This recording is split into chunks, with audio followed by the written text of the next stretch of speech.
Alors, je disais donc maintenant, on va pouvoir faire un autre cas d'utilisation qui va être un feu tricolore. Alors, un feu tricolore basique, hein, on va pas faire gestion de trafic et compagnie. On va garder nos 6 LED, sauf que on va changer un petit peu la disposition géométrique.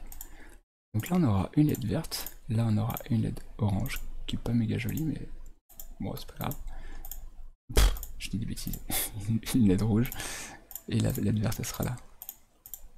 C'est le soir pour tout le monde, hein, pour moi aussi. J'ai le droit de faire des bêtises. Là, ici, et voilà. Orange et vert. Même le mettre un peu plus comme ça. Maintenant, on peut imaginer... Bon, je voulais faire les choses propres, mais je veux pas non plus que ça prenne trop de temps juste pour de l'esthétique. Même si c'est important quand on fait des cartes électroniques d'avoir des jolies choses. Vous savez que sur les premiers Mac, je sais plus comment ils s'appelaient, les tout premiers Apple, Steve Jobs avait demandé à ses ingénieurs que les composants soient placés de manière symétrique et super esthétique en fait sur la carte. Il a insisté, je suis pas pro Apple du tout, hein, mais faut lui reconnaître ça qu'il était rigoureux sur certains trucs. Il a insisté pour que les composants soient placés de manière presque artistique sur les cartes électroniques, alors que ça arrangeait pas forcément les ingénieurs électroniciens, parce que du coup ça demandait plus de réflexion sur justement les emplacements et ensuite le passage des différentes pistes pour relier les composants. Mais c'était une contrainte parce qu'il voulait que si un jour quelqu'un ouvrait l'ordinateur, il voit le design aussi bien à l'intérieur qu'à l'extérieur du produit. Et voilà, c'est comme ça qu'on fait des bons produits. Alors, qu'est-ce qu'on va faire ici?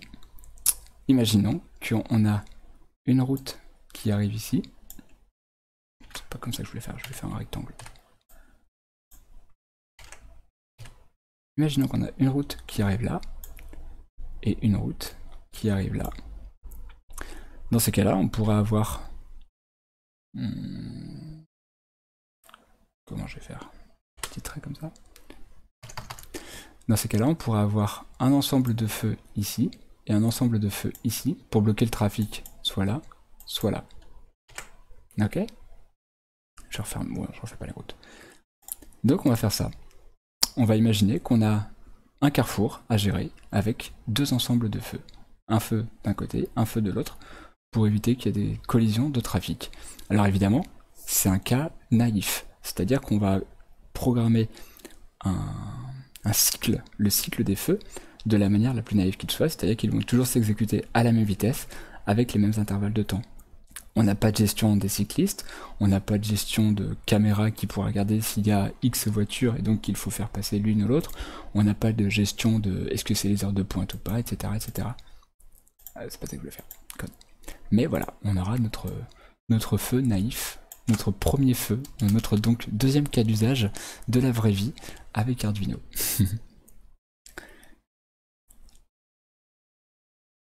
Tous les montages, on peut les faire en vrai avec une plaquette. Si tu as les composants, une plaquette, etc. Tout ce que tu vois sur le simulateur, tu peux le refaire dans la vraie vie. Exactement, comme l'a dit Amaury. Tu peux vraiment tout refaire. Le simulateur est assez bien fait pour être assez fidèle.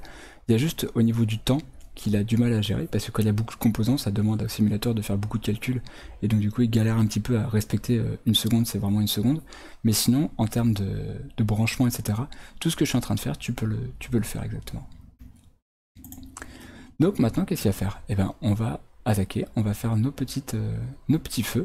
Donc, dans un premier temps, c'est important, il faut que nos feux soient tous au rouge. Soient tous au rouge. Donc il faut que notre première LED, qui est ici sur le fil turquoise, soit allumée. Donc, high. Et notre deuxième LED, qui est sur le fil rose, 5, soit high aussi. Donc, admettons, notre feu démarre. On n'est pas en train d'indiquer aux voitures, imaginons il y a d'autres capteurs qui doivent démarrer ou quoi que ce soit, on n'est pas en train de dire à toutes les voitures qu'elles doivent passer. On pourrait faire un orange clignotant. Si vous avez envie, vous pouvez essayer de faire un orange clignotant. Ensuite, on va démarrer le cycle en se disant que par exemple, c'est le feu vert, ici de ce côté-là, qui va fonctionner en premier.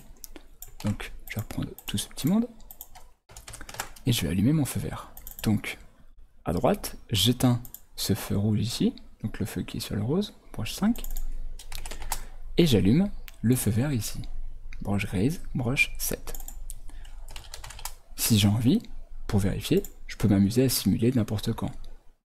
Bon, on va pas le faire, on est confiant. Admettons, on reste allumé pour, allez, 3 secondes. Dans la vraie vie, on pourrait multiplier par 10 pour faire 30 secondes, ou par 100 pour faire 300 secondes, donc 5 minutes. À vous de voir, je sais pas quel est le trafic dans votre rue. Maintenant, qu'est-ce qui se passe dans la vraie vie? Dans la vraie vie, quand le feu est vert ici, le feu est rouge en face, donc ça c'est ce qu'on vient de faire ici. Cas numéro 1, K1, feu vert à droite, feu rouge à gauche. Ici, ce que je viens de faire, ça s'appelle un commentaire. Quand je précède ma ligne avec deux signes divisés, 2 slash, 2 barres obliques, tout ce qu'il y a à la suite sur cette ligne ne sera pas utilisé par le programme. Ça permet uniquement à l'ingénieur, au programmeur, de pouvoir mettre des indications dans son programme pour se repérer où il est, pour savoir un petit peu ce que son code est en train de faire. Si jamais il revient 3 mois après, c'est bien pratique de savoir ce qu'on voulait faire, quelle était l'intention derrière le code. Je peux l'écrire sur une ligne en entier, mais je pourrais aussi juste faire un signalement ici. Signalement, voilà. Ma ligne sera exécutée jusqu'ici. Tout ça, ça sera exécuté. Mais ce morceau-là, tout ce qu'il y aura après les 2 barres sur le reste de la ligne, ça sera ignoré par le programme, puisqu'il saura que c'est un commentaire. Donc, cas numéro 1. Cas numéro 2. Le feu passe au orange. En revanche, ici, on reste toujours au rouge. Quand on est orange d'un côté, on est rouge de l'autre. Donc ici, on va mettre là où. Et ensuite, on va mettre, ça doit être la broche 6. Tout à fait. Et on va mettre high. Le feu orange, en général, il dure pas trop longtemps. Donc on va mettre 800 000. Allez, on va mettre 1 seconde. On va pas être trop radin. Et après, qu'est-ce qui se passe? En général, quand on a un feu de circulation, on va avoir un bref temps où on a les 2 feux rouges qui sont activés. Pour éviter qu'il y ait un risque, si on passe au vert et que l'autre passe au orange, les premières voitures pourraient être pressées, commencer à accélérer, et les autres pourraient être pressées de passer quand même au feu orange, et il y aura un risque d'accrochage. Là où j'habite, c'est souvent le cas. Donc, on va faire en sorte qu'il y ait les 2 feux rouges d'allumer en même temps. Les 2 feux rouges allumés en même temps, c'était le truc qu'on avait au tout début. Cas numéro 3, 2 feux rouges. Et ça dure jamais très longtemps, donc c'est pareil, on va le laisser à une petite seconde. Voilà. Maintenant, on va passer sur l'autre feu, K4, feu vert à gauche cette fois-ci, feu vert à... feu rouge, s'il y a un feu vert à droite, on va être embêté. Feu rouge à droite. Donc je reprends mon bout de code parce que je suis feignant. Je le copie, je le colle. Et donc on a dit qu'ici ça devait être un feu rouge, donc fil rose branché à la broche 5. Voilà, il est bien allumé. Et ici le fil rouge doit s'éteindre, donc la broche 2 doit s'éteindre. Et la lumière verte, fil violet, broche 4 doit s'allumer. Feu vert à gauche, feu rouge à droite. Et enfin, feu orange à gauche. Donc ça on va laisser allumer pendant 3 secondes par exemple.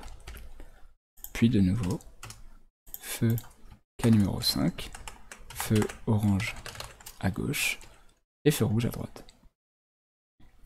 Donc le feu rouge à droite, c'est toujours le fil rose, broche 5. En revanche, le fil orange, le feu orange, c'est le fil bleu, qui est plus bleu. Et donc c'est la broche 3, high. Et low. Toujours la fonction digital write, on n'utilise pas d'autre pour l'instant. Et enfin, on revient au cas de tout à l'heure, feu rouge partout. Hop, feu rouge partout, aïe, aïe, aïe, et voilà, cas numéro 6. Donc qu'est-ce qui va se passer? On aura un feu vert plus un feu rouge, feu orange, toujours le feu rouge, tout le monde au feu rouge, puis le feu vert de l'autre côté, feu orange, feu rouge, et on redémarre, feu vert à droite, etc., etc., etc. On pourra ajuster les timings si on voulait, parce que les 2 feux verts ont peut-être pas forcément besoin d'être, tiens, par exemple là on pourrait mettre 2 secondes, les 2 feux verts, il y a peut-être une petite rue et un grand boulevard, donc peut-être que le grand boulevard a besoin de rester allumé plus longtemps que l'autre, admettons. Et donc si je démarre, on peut vérifier qu'on est bien au rouge et vert, puis on passe au orange, toujours au rouge, rouge et rouge, hop, on passe au vert, orange, rouge et rouge, hop, on passe au vert, et voilà, notre cycle fonctionne à merveille, tout va bien, pardon, tout a l'air de bien fonctionner comme il faut. Si vous êtes motivé, vous pourriez reprendre, je vais vous copier aussi ce schéma-là, vous pourriez vous amuser à faire des feux de piétons, ou à symboliser au début, comme je disais, le temps, faire comme si ça démarrait en rajoutant un clignotement de feu orange, par exemple, ou ce genre de choses. C'est pas un problème. Idéalement, on remarque que là, d'une étape à l'autre, on a plein d'étapes, plein d'instructions qui sont redondantes. Par exemple, la broche 3 qui est à l'état bas, j'ai pas besoin de remettre de nouveau à l'état bas, puisqu'elle était déjà à l'étape précédente, dans notre situation précédente. Donc ça, je pourrais le supprimer pour, comme tout à l'heure, agir uniquement sur les broches qui ont besoin d'être ajoutées. En soi, c'est pas grave d'avoir des étapes qui sont redondantes. Ça va prendre un minuscule temps processeur, mais c'est ridicule, c'est vraiment tout petit, et donc c'est pas dramatique. Si vous étiez dans une application où il y avait des temps très critiques à respecter, par contre, là, ça sera important de bien avoir les bonnes instructions et pas avoir des choses en trop, si jamais il y avait besoin de faire des choses plus périlleuses au niveau temps. Par exemple, il y a des gens qui sont servis de cartes Arduino pour faire des drones, donc les petits appareils volants. Un drone, quand ça navigue, ça a besoin de rester dans un état d'équilibre. Pour ça, ça sert de plusieurs capteurs, et ces capteurs, pour pouvoir réaliser le mécanisme qui lui permet de rester stable, ils ont besoin d'être lus très, très régulièrement, et la fonction, le mécanisme qui permet la stabilité, doit lui aussi être mis en fonction très régulièrement. Et donc du coup, c'est super important que les timings soient très bien respectés pour que justement tout soit bien calculé et que le drone reste stable. Sinon il se met à s'agiter, il partira en vrille dans tous les sens et ça sera une catastrophe.